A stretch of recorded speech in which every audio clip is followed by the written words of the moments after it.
El miércoles 17 de marzo de 1993, poco después de las 2 de la tarde, 8 religiosas de la Congregación de las Hermanas de la Caridad desaparecieron sin dejar rastro en el kilómetro 142 de la carretera federal 85, entre Nuevo Laredo y Monterrey, en el estado de Tamaulipas. Era el día de San Patricio y las hermanas se dirigían al convento de Santa Teresa en Sabinas, Hidalgo, para participar en un retiro espiritual que habían estado planeando durante 6 meses. Las 8 monjas viajaban en una camioneta Ford Econoline blanca modelo 1991, con placas del estado de Nuevo León, NL 487 XRT, que había sido donada a la congregación apenas 2 años antes por una familia de empresarios regiomontanos. El vehículo había sido bendecido por el arzobispo de Monterrey, Adolfo Suárez Rivera, y estaba equipado con asientos individuales, un pequeño altar portátil y una radio CB para comunicación de emergencia.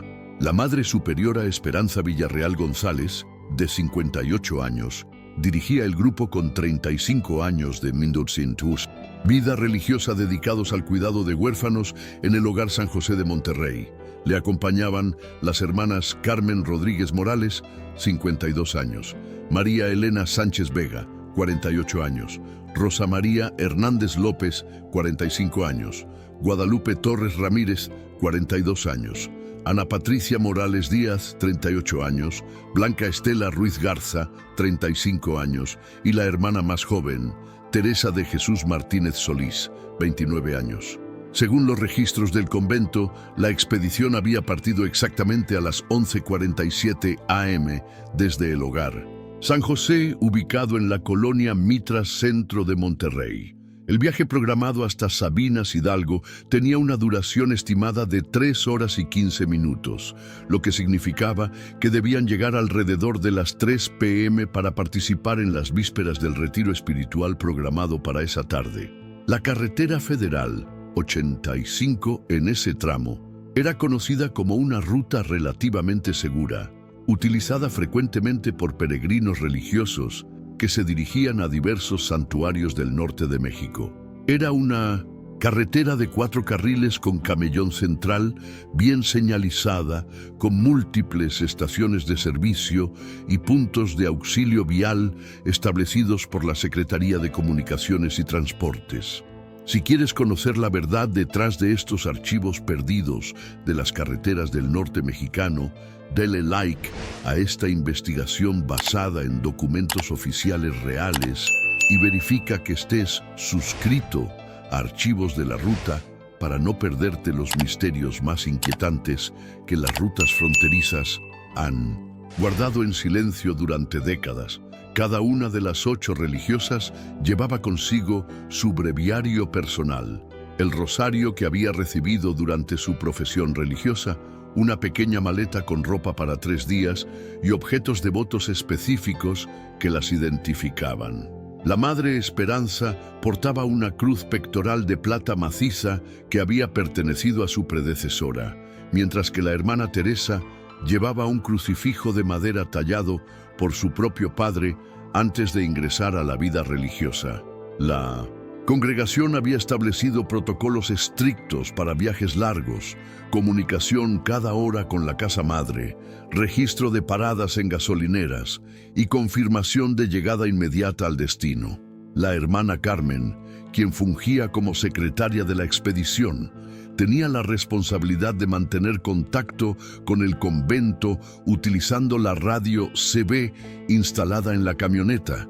La última comunicación confirmada del grupo llegó a las 1:23 p.m., cuando la hermana Carmen se reportó desde una gasolinera Bemex en el poblado de Ciénega de Flores, confirmando que habían cargado combustible y que continuarían hacia Sabinas, Hidalgo sin contratiempos. Llevamos buen tiempo, madre. Las hermanas van rezando el rosario y esperamos llegar puntual para vísperas. Fueron las últimas palabras registradas en el log de comunicaciones del convento. Esa tarde del 17 de marzo, las condiciones climatológicas eran perfectas para viajar. Cielo despejado, temperatura de 22 grados Celsius, viento ligero del noreste y visibilidad excelente. No había reportes de obras en construcción, accidentes previos o cualquier situación que pudiera representar peligro en la carretera federal. El convento de Santa Teresa en Sabinas Hidalgo había preparado meticulosamente la recepción de las 8 hermanas visitantes. La madre abadesa María del Carmen había ordenado preparar celdas individuales, había programado las actividades del retiro espiritual y había dispuesto una cena especial para celebrar la llegada de las religiosas de Monterrey. Las hermanas de Monterrey habían expresado especial emoción por este retiro, ya que sería la primera vez en 5 años que podían alejarse de sus responsabilidades en el orfanato para dedicarse exclusivamente a la oración y la reflexión espiritual.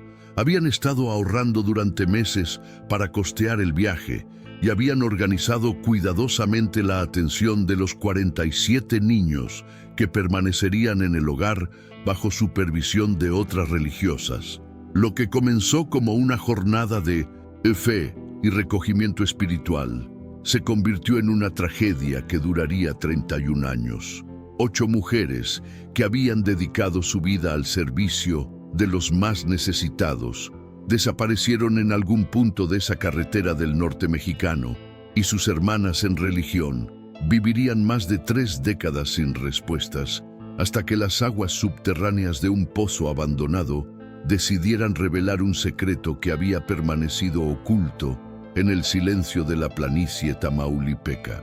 El caso se convertiría en uno de los más desconcertantes en la historia de las desapariciones de religiosos en México, marcando el inicio de una época donde la violencia criminal comenzó a infiltrar espacios que tradicionalmente habían sido considerados sagrados e intocables para el crimen organizado. La madre Esperanza Villarreal González había nacido en Guadalajara, Jalisco, el 15 de agosto de 1934, hija de una familia católica devota, donde su padre trabajaba como maestro de escuela y su madre se dedicaba a obras de caridad. Desde 1970, niña había mostrado una vocación religiosa excepcional, ingresando al noviciado de las Hermanas de la Caridad a los 18 años y profesando sus votos perpetuos en 1958 en la Catedral de Monterrey. Durante sus 35 años de vida religiosa, la Madre Esperanza había sido reconocida por su dedicación absoluta al cuidado de niños huérfanos y abandonados. Bajo su dirección, el Hogar San José había crecido de albergar 12 niños en 1975 a cuidar 47 menores en 1993, convirtiéndose en una de las instituciones de asistencia social más respetadas del norte de México. La hermana Carmen Rodríguez Morales provenía de una familia campesina de Zacatecas que había visto en la vida religiosa una oportunidad de servicio y superación espiritual. Había ingresado a la congregación en 1963, especializándose en administración y contabilidad, habilidades que la convirtieron en la mano derecha de la Madre Esperanza en la gestión del orfanato. María Elena Sánchez Vega era originaria de San Luis Potosí y había llegado a la congregación con una licenciatura en educación primaria que había cursado antes de descubrir su vocación religiosa. Era responsable de la educación formal de los niños del hogar y había implementado programas pedagógicos innovadores que habían llamado la atención de autoridades educativas estatales. Rosa María Hernández López representaba la tradición culinaria de la congregación. Nacida en Nuevo León, había aprendido el arte de la cocina conventual de las hermanas mayores y era famosa en 1900 en Monterrey por sus dulces tradicionales que vendía para financiar las actividades del orfanato. Sus chiles en nogada eran especialmente solicitados durante las fiestas patrias. Guadalupe Torres Ramírez había llegado a la vida religiosa después de una experiencia personal traumática, la pérdida de su propio hijo en un accidente cuando tenía 25 años. Encontró en el cuidado de los huérfanos una forma de canalizar su amor maternal, convirtiéndose en la enfermera oficial del hogar y especializándose en el cuidado de niños con necesidades especiales. Ana Patricia Morales Díaz era la hermana más viajada del grupo. Había servido en misiones de la congregación en Guatemala y El Salvador durante los conflictos armados de los años 80, desarrollando una experiencia invaluable en trabajo social en condiciones difíciles.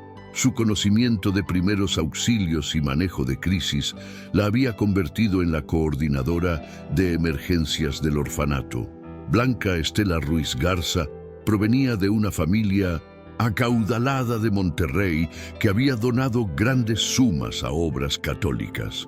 Su decisión de ingresar a la vida religiosa había sorprendido a la sociedad regiomontana, pero había demostrado una humildad y dedicación excepcionales, renunciando completamente a su herencia para vivir en pobreza evangélica.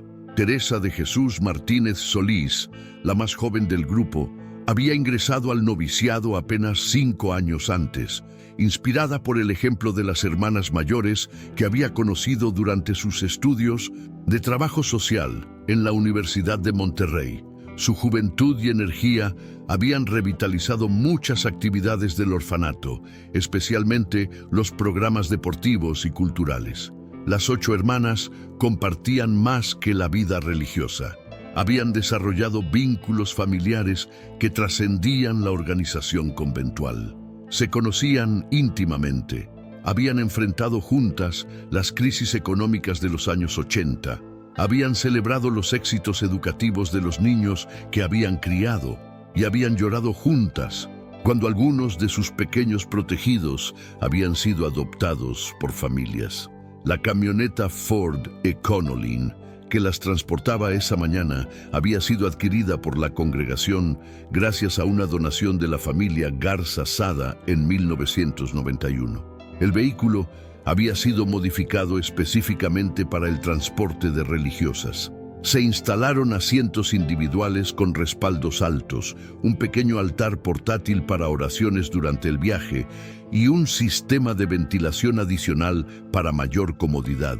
El Hogar San José, donde vivían las 8 hermanas, estaba ubicado en un edificio colonial restaurado en la colonia Mitras Centro, donado a la congregación en 1965. La propiedad incluía dormitorios para 50 niños, aulas de clases, talleres de carpintería y costura, una pequeña granja urbana donde los niños aprendían agricultura y una capilla donde se celebraba misa diaria. La rutina diaria de las hermanas comenzaba a las 5 a.m. con laudes y oración personal, seguida por la preparación del desayuno para los niños. Durante el día se dividían las responsabilidades: educación formal, actividades recreativas, cuidado de los menores de edad y mantenimiento de la institución. Las noches se dedicaban a vísperas, rosario comunitario y preparación de las actividades del día siguiente. El retiro espiritual al que se dirigían había sido planeado durante 6 meses como parte del programa anual de formación permanente de la congregación. Incluía conferencias sobre espiritualidad franciscana, ejercicios de meditación dirigida, revisión de vida religiosa y renovación de votos que las hermanas hacían cada año como muestra de su compromiso continuo. Las hermanas habían expresado especial emoción por este retiro porque representaba la primera oportunidad en años de alejarse completamente de las responsabilidades administrativas y dedicarse exclusivamente a la contemplación y el crecimiento espiritual. Habían preparado sus maletas con cuidado especial, incluyendo libros de espiritualidad, diarios, personales para reflexiones y objetos devotos que las acompañaban en sus oraciones. Ninguna de las 8 religiosas imaginaba que esa mañana del 17 de marzo sería la última vez que verían el Hogar San José, donde habían encontrado el sentido más profundo de sus vidas, sirviendo a los niños más necesitados de Monterrey. El jueves 18 de marzo de 1993 amaneció con una preocupación creciente en el convento de Santa Teresa en Sabinas, Hidalgo.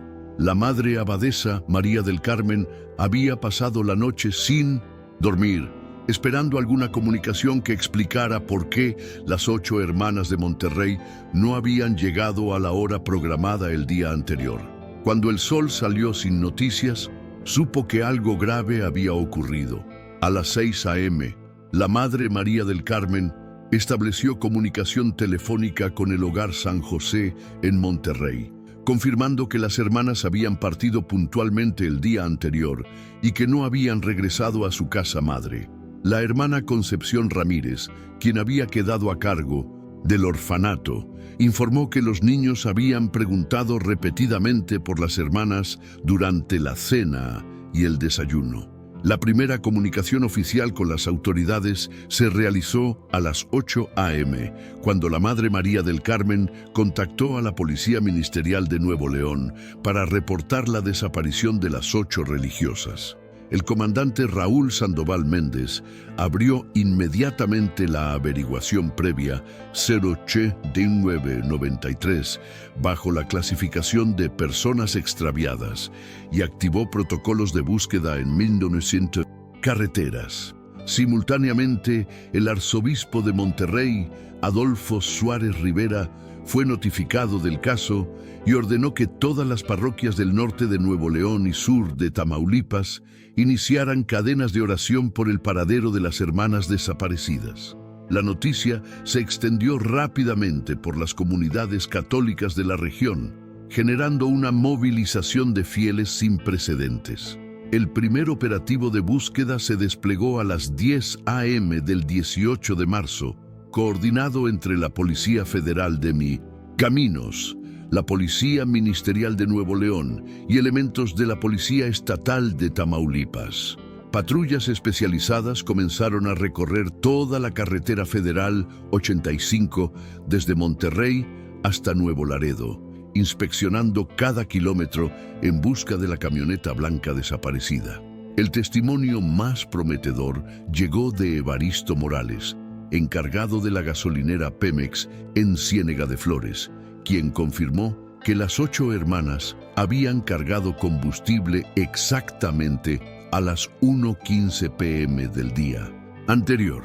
Las religiosas estaban muy contentas platicando sobre su retiro. La que manejaba preguntó por la distancia a Sabinas, Hidalgo, y compró agua bendita que vendemos aquí, declaró a los investigadores. Una pista inquietante surgió cuando los agentes entrevistaron a transportistas que transitaban regularmente por la ruta. Don Aurelio Vázquez, chofer de tráiler con 20 años de experiencia en la carretera federal 85, reportó haber visto una camioneta Ford blanca detenida en el acotamiento cerca del kilómetro 142, aproximadamente a las 2:15 p.m. del 17 de marzo, junto a 2 vehículos más oscuros. Me llamó la atención porque parecía una revisión de rutina. Había varios hombres uniformados hablando con los ocupantes de la camioneta, declaró Vázquez en su testimonio oficial. Pensé que era una inspección normal de migración o aduanas, que son comunes en esa zona por estar cerca de la frontera. La búsqueda se intensificó el viernes 19 de marzo, cuando se sumaron helicópteros de la Secretaría de la Defensa Nacional y equipos de rescate de protección civil de ambos estados. El área de búsqueda se extendió a un radio de 50 kilómetros de la carretera principal, incluyendo caminos de terracería, ranchos ganaderos y zonas industriales donde un vehículo accidentado podría haber sido trasladado. Los registros de las casetas de cobro confirmaron que la camioneta de las hermanas había pasado por la caseta de García, Nuevo León, exactamente a las 1:35 p.m. del 17 de marzo, sin Embargo, no había registro de su paso por la siguiente caseta de Sabinas Hidalgo, ubicada 45 kilómetros adelante, lo que indicaba que algo había ocurrido en ese tramo específico. El sábado 20 de marzo apareció otro testigo crucial. María Guadalupe Hernández, comerciante de frutas que mantenía un puesto sobre la carretera federal, reportó haber observado movimiento extraño cerca del kilómetro 142 la tarde del 17 de marzo. Vi varios carros parados y muchos hombres caminando de un lado a otro, como si estuvieran buscando algo o limpiando, declaró. Las autoridades organizaron búsquedas específicas en todos los caminos secundarios que se derivaban de la carretera principal en la zona indicada por los testigos. Utilizaron perros entrenados en búsqueda de personas, detectores de metales para localizar la camioneta y equipos de comunicación para intentar captar señales de la radio CB del vehículo desaparecido. Durante la búsqueda terrestre se localizaron varios objetos que inicialmente parecían prometedores, fragmentos de tela que podrían corresponder a hábitos religiosos, rosarios perdidos por peregrinos y hasta una cruz de metal que resultó ser parte de una capilla caminera abandonada años antes. Pero antes de revelarte lo que encontraron, 31 años después, en las profundidades de un pozo abandonado en el desierto tamaulipeco, quiero preguntarte, ¿sabías que durante los años 90 más de 50 religiosos desaparecieron en carreteras mexicanas? ¿Has escuchado historias similares de las rutas fronterizas del norte? Cuéntame en los comentarios si conoces casos parecidos y dale like si esta investigación te tiene en suspenso, porque lo que viene va a revelarte una verdad que cambió para siempre la percepción de seguridad para las comunidades religiosas en México. Los años se convirtieron en una agonía silenciosa para la congregación de las Hermanas de la Caridad. El Hogar San José en Monterrey se transformó en un lugar de duelo permanente, donde las hermanas sobrevivientes mantenían encendidas 8 velas en la capilla, una por cada religiosa desaparecida, y rezaban el rosario diario, pidiendo por su regreso o por conocer su destino final. En agosto de 1993, 5 meses después de la desaparición, apareció la primera pista falsa que alimentaría años de esperanza cruel. Una mujer de Reynosa contactó a las autoridades asegurando que había visto a varias monjas trabajando en una casa de ancianos clandestina en la periferia de la ciudad. Las autoridades eclesiásticas inmediatamente enviaron representantes a investigar, pero después de una búsqueda exhaustiva confirmaron que se trataba de religiosas locales. En 1994, un año después de la tragedia, un camionero de la ruta Monterrey-Laredo aseguró haber visto la camioneta Ford blanca estacionada en un rancho abandonado cerca de Lampazos, Nuevo León. La Arquidiócesis de Monterrey financió una expedición de búsqueda que duró 3 semanas, pero solo encontraron restos de vehículos que habían sido desmantelados por chatarreros años antes. Las comunidades católicas del norte de México se convirtieron en aliadas fundamentales de la búsqueda. Se estableció una red informal de información que incluía párrocos, catequistas y grupos de oración en más de 200 parroquias desde Tamaulipas hasta Coahuila. Cada domingo, durante las misas, se recordaba a las 8 hermanas y se pedía a los fieles reportar cualquier información que pudieran tener. En 1996, 3 años después de la desaparición, el programa Vida TV de Televisa transmitió un especial de 30 minutos sobre religiosos desaparecidos en México, dedicando la mitad del tiempo al caso de las 8 hermanas de Monterrey. El programa generó más de 500 llamadas telefónicas en las siguientes 48 horas, pero ninguna proporcionó información sustancial. Una de las llamadas más perturbadoras llegó en 1998. un hombre con acento norteño contactó anónimamente al arzobispado para decir que conocía el paradero de las hermanas, pero que necesitaba garantías de protección antes de proporcionar información. Cuando las autoridades eclesiásticas coordinaron con la Procuraduría para establecer el contacto, el informante nunca volvió a comunicarse.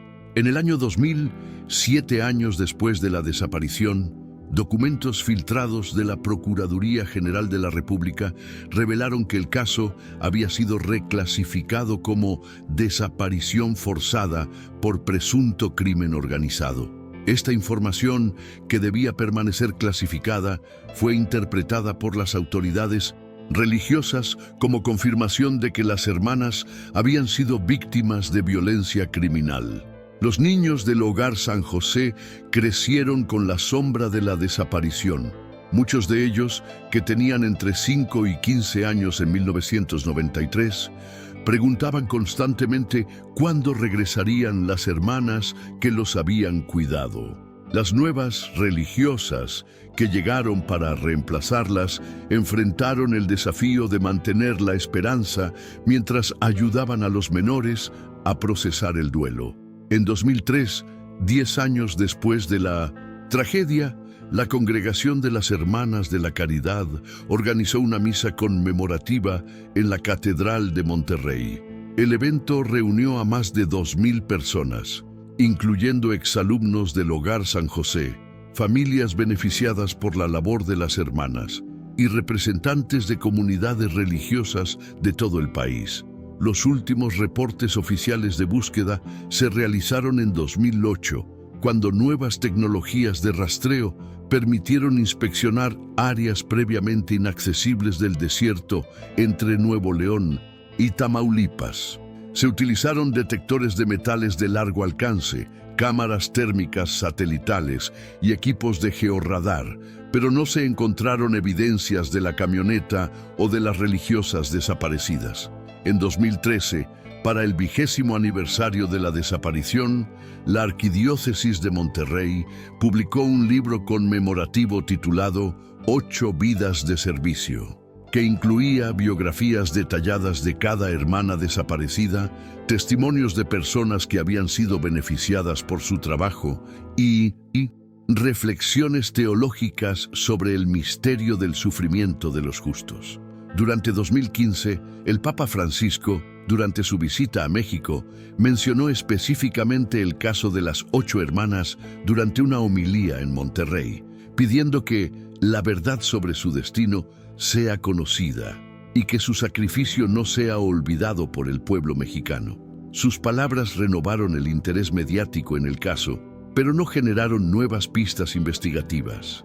Para 2020, 27 años después de la desaparición, solo 3 de las hermanas originales del Hogar San José seguían vivas. La hermana Concepción Ramírez, quien había quedado a cargo del orfanato en 1993 y había dedicado su vida a mantener viva la memoria de sus hermanas perdidas, desarrolló Alzheimer y frecuentemente preguntaba cuándo regresarían las 8 religiosas del retiro. En 2021, durante la pandemia de COVID-19, murió la última testigo directa de la partida de las hermanas hacia el retiro.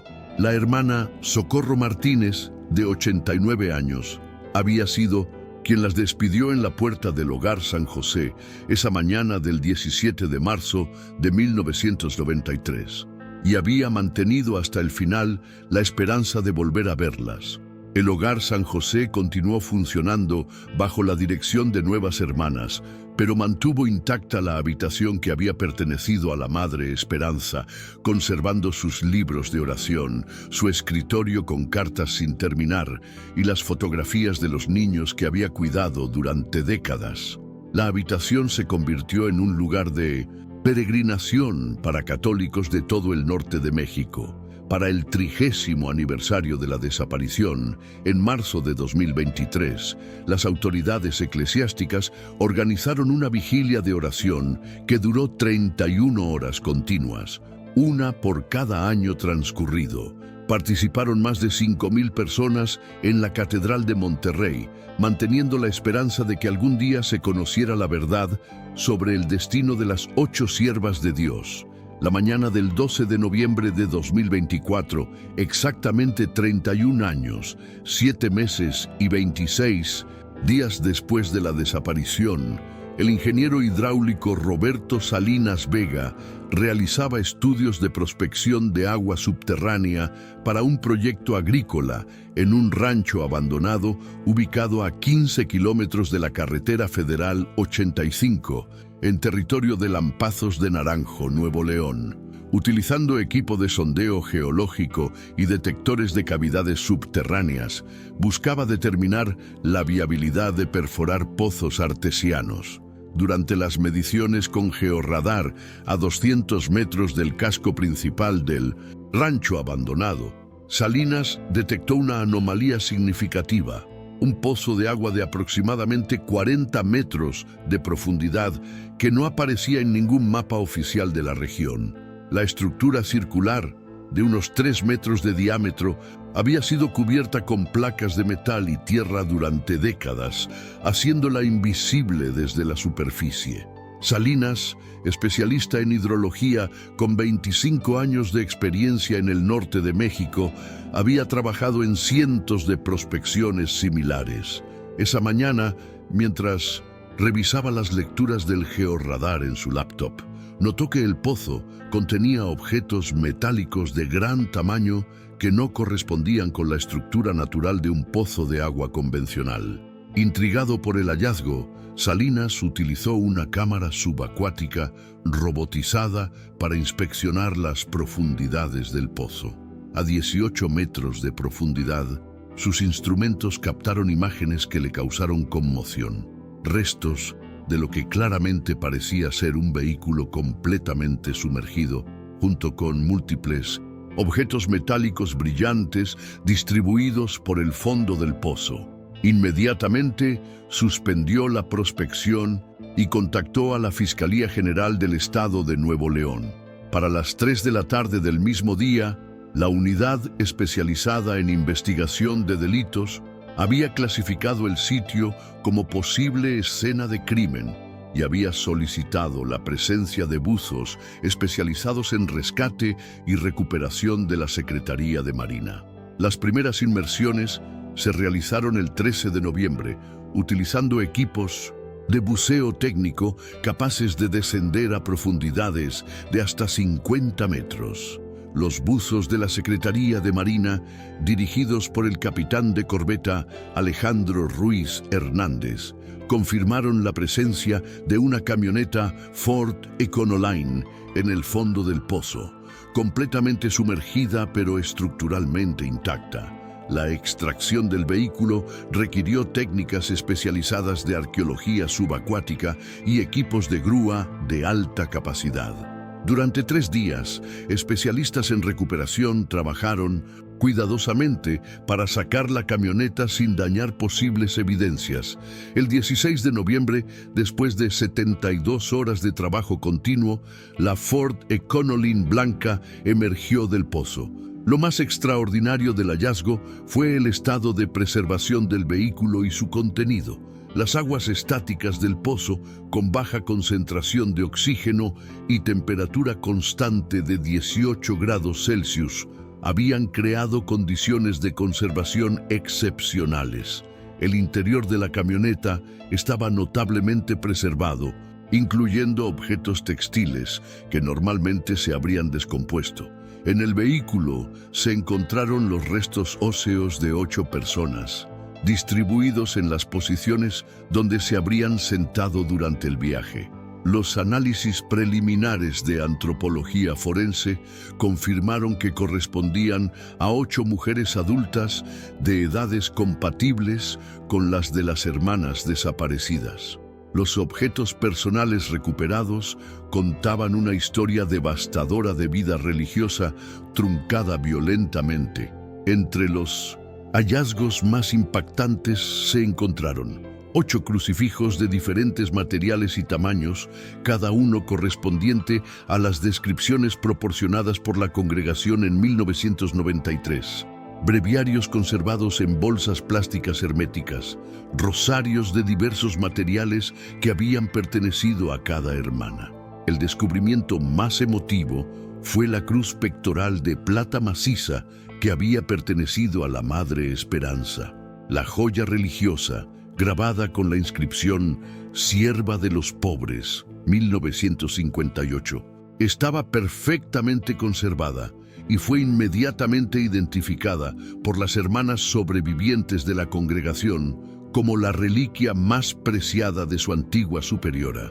También se recuperaron las maletas personales de las religiosas, que contenían ropa conservada en condiciones excepcionales, libros de espiritualidad con anotaciones manuscritas, diarios personales donde se registraban reflexiones sobre su vocación religiosa y cartas dirigidas a familiares que nunca fueron enviadas. Entre los objetos más perturbadores estaban fragmentos de cuerda de nylon y cadenas metálicas que indicaban que las hermanas habían sido atadas antes de ser arrojadas al pozo. Los análisis forenses posteriores confirmarían que no habían muerto por ahogamiento, sino que ya estaban muertas cuando el vehículo fue sumergido. El análisis de la camioneta reveló múltiples impactos de proyectiles de arma de fuego en la carrocería, principalmente concentrados en las áreas donde se habrían sentado las religiosas. Los peritos en balística identificaron casquillos de balas, calibre .38 y .45, que habían quedado en el interior del vehículo. La investigación del pozo también reveló que había sido preparado específicamente para ocultar evidencias. Se encontraron cadenas industriales pesadas que habían sido utilizadas para hundir la camioneta, herramientas de construcción que habían servido para instalar la tapa metálica y restos de explosivos que habían sido utilizados para ampliar el diámetro original del pozo. Los análisis de ADN realizados en el Laboratorio de Genética Forense de la Procuraduría General de la República confirmaron el 28 de noviembre de 2024 que los restos correspondían definitivamente a las 8 hermanas desaparecidas. Las muestras fueron cotejadas con material genético de familiares que habían mantenido la esperanza durante 31 años. Cerca del pozo, los investigadores encontraron evidencias de un campamento temporal que había sido utilizado durante la operación criminal. Restos de fogatas, latas de comida de la década de 1990, casquillos adicionales de balas y herramientas especializadas para trabajos de excavación que sugerían una operación planificada con anticipación. El peritaje forense del sitio determinó que al menos 6 personas habían participado en la operación de ocultar las evidencias, basándose en huellas de calzado preservadas en el lodo seco alrededor del pozo y en patrones de trabajo que indicaban división de tareas durante varios días. La reapertura oficial del caso como homicidio múltiple agravado desencadenó una investigación que revelaría conexiones con una red de crimen organizado que había operado en la frontera norte durante los años 90. La Fiscalía Especializada en Delitos de Alto Impacto de Nuevo León, dirigida por el fiscal licenciado Mario Garza Salinas, conformó una unidad especial que incluía investigadores federales, especialistas en crimen organizado y expertos en casos históricos. Los archivos desclasificados de 1900, la extinta Dirección Federal de Seguridad y la Procuraduría General de la República revelaron información que había permanecido oculta durante más de 3 décadas. Entre 1992 y 1995, un grupo criminal conocido como Los Fronterizos había controlado rutas de narcotráfico que utilizaban carreteras del norte de México para transportar drogas hacia Estados Unidos. Un testigo protegido, identificado únicamente como testigo carretera, proporcionó testimonio crucial en diciembre de 2024. Según su Declaración bajo juramento. Él había sido miembro de bajo nivel de la organización criminal y tenía conocimiento directo de lo ocurrido el 17 de marzo de 1993. Su testimonio reveló que las 8 hermanas habían sido víctimas de un operativo criminal que había salido completamente fuera de control. Testigo Carretera explicó que esa tarde los fronterizos habían establecido un retén falso en el kilómetro 142 de la carretera federal 85 para interceptar un vehículo que supuestamente transportaba dinero del narcotráfico. La información que habían recibido especificaba una camioneta blanca que transitaría por esa ruta entre las 2 y las 3 p.m. Según el testimonio, los criminales utilizaron uniformes falsificados de la Policía Federal de Caminos y montaron un operativo que aparentaba ser una revisión rutinaria de documentos. Las hermanas, creyendo que se trataba de una inspección oficial, obedecieron sin sospechar cuando les ordenaron salir del vehículo para una revisión de seguridad. Cuando los criminales se dieron cuenta de que habían interceptado a 8 religiosas en lugar de los narcotraficantes esperados, ya habían comprometido su operación. Las hermanas habían visto los rostros de los perpetradores, habían observado el armamento utilizado y representaban testigos que podrían identificar a la organización completa. El testigo reveló que las 8 hermanas fueron trasladadas al rancho abandonado, donde posteriormente fueron ejecutadas. Los jefes dijeron que no podíamos dejarlas ir porque sabían demasiado. Fue una decisión que se tomó en el momento, no estaba planeado, declaró entre lágrimas durante su testimonio videograbado. La investigación también reveló la participación de funcionarios corruptos que habían facilitado la operación criminal. Al menos 3 comandantes de la Policía Federal de Caminos habían recibido sobornos para proporcionar uniformes oficiales e información sobre operativos de seguridad en la carretera. Un funcionario de aduanas había facilitado el paso de armas y vehículos utilizados en el crimen. Los archivos mostraron que varias pistas prometedoras habían sido deliberadamente ignoradas durante la investigación original. Los testimonios de testigos que habían visto el operativo falso fueron archivados sin seguimiento, y la búsqueda se había limitado intencionalmente a áreas cercanas a la carretera, evitando inspeccionar propiedades privadas donde las evidencias habían sido ocultadas. En enero de 2025 se llevó a cabo una ceremonia fúnebre en la Catedral de Monterrey, dirigida por el arzobispo Rogelio Cabrera López, donde los restos de las 8 hermanas fueron sepultados en una cripta especial construida en el Sempanteón Católico de la ciudad. Miles de fieles acompañaron el cortejo fúnebre que recorrió las calles de Monterrey desde la catedral hasta el cementerio. Por fin nuestras hermanas han regresado a casa, declaró la hermana Concepción Ramírez, ahora de 94 años y única sobreviviente del grupo original del Hogar San José. Su martirio no fue en vano, porque su testimonio de fe sigue inspirando a nuevas generaciones de religiosas que continúan su obra con los más necesitados. La justicia llegó incompleta, como suele ocurrir en estos casos. Testigo Carretera fue sentenciado a 20 años de prisión por cooperar con las autoridades, pero la mayoría de los responsables directos habían muerto en enfrentamientos con autoridades o ajustes de cuentas durante las 3 décadas transcurridas. El líder de los fronterizos había sido ejecutado por grupos rivales en 1998. El rancho donde fueron encontrados los restos fue adquirido por la Arquidiócesis de Monterrey y convertido en un santuario de memoria. Se construyó una pequeña capilla en el sitio exacto donde había estado el pozo y se instaló un monumento con los nombres de las 8 hermanas y la inscripción: mártires de la caridad que entregaron su vida sirviendo a los más pobres. Esta es la dolorosa realidad de nuestros archivos de la ruta. Historias que las aguas subterráneas guardaron en silencio durante décadas hasta que la tecnología y la justicia se unieron para revelar la verdad. Si esta investigación te impactó tanto como a mí, dale like y suscríbete para más documentos desenterrados de las carreteras más peligrosas de México.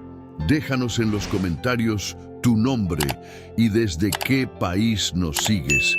Queremos conocer a nuestra comunidad de buscadores de la verdad.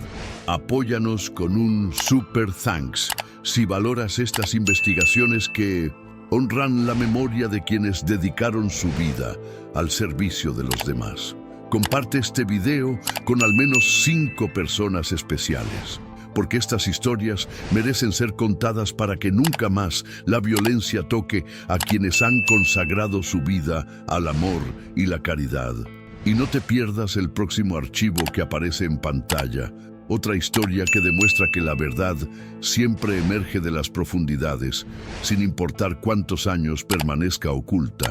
Haz clic ahora, porque la memoria de Esperanza, Carmen, María Elena, Rosa María, Guadalupe, Ana Patricia, Blanca Estela y Teresa merece que su sacrificio inspire a futuras generaciones.